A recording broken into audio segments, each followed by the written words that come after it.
the real future of AI should be continuous learning, observational based, because all information is at all times subject to change.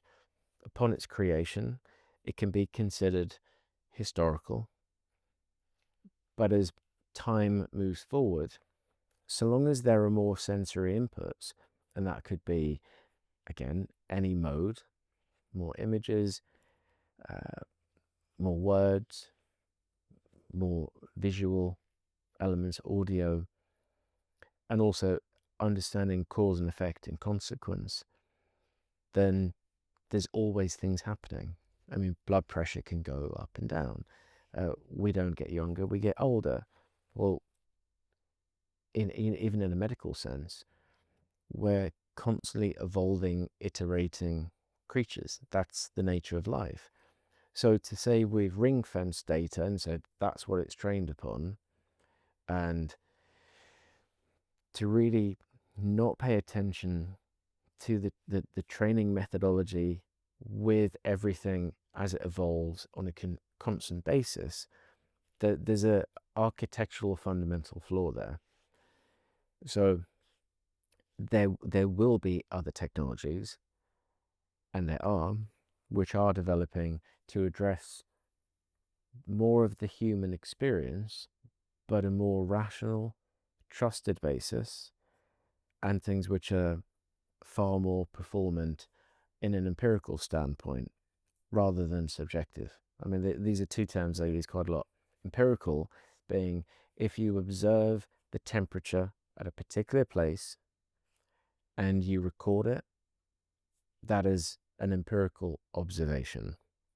If I say it feels hot, that's a subjective interpretation. But where does it feel hot? Are you in Riyadh? Are you in Copenhagen? Are you in Rio de Janeiro? But then what time of year? Subjectivity shouldn't be conflated and presented as empirical. But when it's a black box technology, well, there is an element, it has to be subjective. And yeah, conflating different forms as well. So numbers and words. Words are expressive. They're a human interpretation as a form of communication. Numbers, the laws of physics are empirical driven. Yeah, there's elements of subjectivity in theories, but you can choose where that line is. But if you start with subjectivity and then expend all your effort, time, resources trying to understand why, then it's in effect saying, well, here's the answer. What was the question?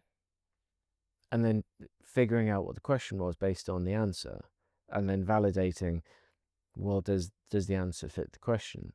Surely logic and rationale would dictate you ask the question first, and then you construct an answer based upon logic, rationale, empirical data, at which point you can then express subjectively.